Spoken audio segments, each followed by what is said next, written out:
Passamos a apresentar Diocese em Evangelização. Nessa história, um padre chega a uma comunidade para celebrar a missa. Quando ele chega na igreja, a igreja estava vazia, não tinha ninguém. Não tinha quem lesse, quem cantasse, quem ajudasse na liturgia, não tinha ninguém. Nem seminaristas tinha. E aí então, o padre fica, obviamente, muito desanimado. Eu talvez ficaria bravo, mas ele ficou desanimado, né? E viu que o horário se aproximava e ninguém chegava, o padre começou a celebrar sozinho. E aí então ele viu, já no meio da missa, quando ele estava fazendo a homilia, que a gente chama de sermão, chegou ali um casal, meio estranho, sentou no último banco da igreja e ficou ali até o final da missa. Pouco tempo depois chegou também um homem sujo, abatido, e por ali ficou até o final da missa também. O padre saiu daquela missa desanimado, porque a igreja estava quase vazia, só 3 tinham chegado ali ainda no meio da celebração. Foi embora, pegou seus paramentos, pegou a sua bolsa, e antes de chegar na casa paroquial, foi assaltado. Um homem o assaltou e levou então a bolsa embora. E o padre então entendeu que aquele dia não era um bom dia, né? Que aquele dia tinha sido um dia terrível. E passado muito tempo, o padre já tinha se recuperado deste dia ruim. Numa ocasião ele falou disso para a comunidade, já num dia mais participado do que tinha passado. E no final da missa, foi até ele um casal, dizendo: padre, aquele casal, naquele dia, éramos nós. Éramos nós que estávamos muito desanimados, porque a gente tinha visto que naquele dia o nosso casamento ia ter um fim. A gente já não sabia mais o que fazer em relação a nós. E no último, como uma última esperança, nós entramos na igreja e quando ouvimos a sua reflexão, a sua homilia, a gente resolveu continuar. E nós estamos até hoje e somos felizes e gratos por aquela missa que o senhor celebrou.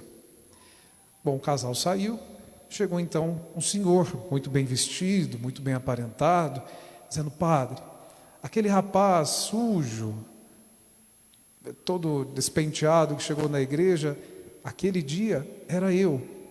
Eu estava com muitas dificuldades na minha vida, tinha uma boa profissão, mas estava me perdendo com os vícios, e aquele dia eu tinha decidido por fim na minha vida. Mas ouvindo a sua reflexão, ouvindo a sua missa, eu entendi que isso não era o melhor para mim. Me agarrei em Deus, hoje retomei o trabalho, reconquistei a minha família e a minha profissão. E tudo isso por conta daquela missa. Depois chega um que também era, diz a história, que era um ministro da Eucaristia, e falou: olha, padre, aquele que te assaltou era eu. Mas quando eu abri a sua bolsa, eu encontrei uma Bíblia, e comecei a ler, e foi ali que eu conheci Jesus, e por isso hoje eu estou aqui. E o padre então entendeu que ele não sabia nada sobre nada, né? Que quem realmente guiava a igreja era, e continua sendo, o Espírito Santo, né? Que ele imaginava que aquela missa tinha sido uma missa perdida, que aquele dia tinha sido um dia ruim, mas foi justamente naquela ocasião que o Espírito Santo soprou e soprou de acordo, transformou a vida das pessoas. O padre estava ali apenas como instrumento, mas ele foi um canal da graça para a vida de outros. E quantas vezes Deus nos permite ser canal da graça do outro? Quantas vezes Deus nos ajuda a ser esta luz na vida do outro?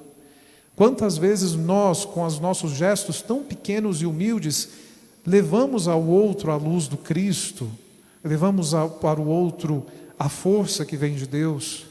Enfim, quantas vezes o Espírito Santo de Deus age em nós e a gente nem percebe. O que nós podemos fazer então?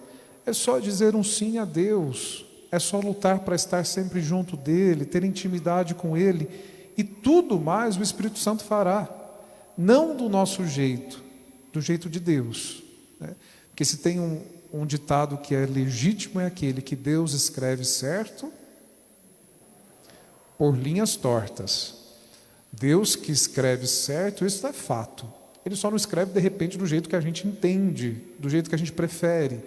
Mas quando nós damos o nosso sim a Deus, Ele age e faz história na nossa vida e na vida de outras pessoas.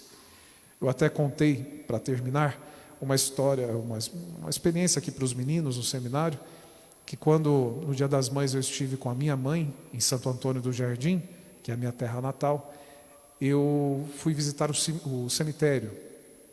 Não faço sempre isso, mas foi uma ocasião importante, porque andando ali rapidamente pelos corredores, eu fui lembrando daquelas pessoas que ali estavam, né, e já estavam junto de Deus, mas que tinham marcado a minha história. E eu fui percebendo como que aquelas pessoas que passaram pela minha vida, com gestos muito simples, tinham marcado a minha história. E aí eu entendi que a minha vocação, o meu ministério de padre, era graças ao sim de tantos que ali estavam, e tantos que hoje, graças a Deus, eu ainda convivo. Por isso é tão importante a gente perceber que o Espírito Santo age na igreja, mas pelos seus mistérios, Deus quis agir com a nossa ajuda. Então nós somos canal da graça do Espírito Santo na vida dos outros. Então, vocês viram esta novena do Espírito Santo, vão amanhã viver a grande solenidade de Pentecostes, e eu desejo que vocês saiam daqui renovados por esse Espírito Santo, para fazerem a experiência pessoal dele, para serem movidos por ele, mas também, por essa experiência, ajudar os outros. Espero que esta paróquia cresça sempre mais, movido pelo Espírito Santo, um sendo canal da graça para o outro, um ajudando o outro a ser esta igreja de amor e serviço. Diocese em Evangelização.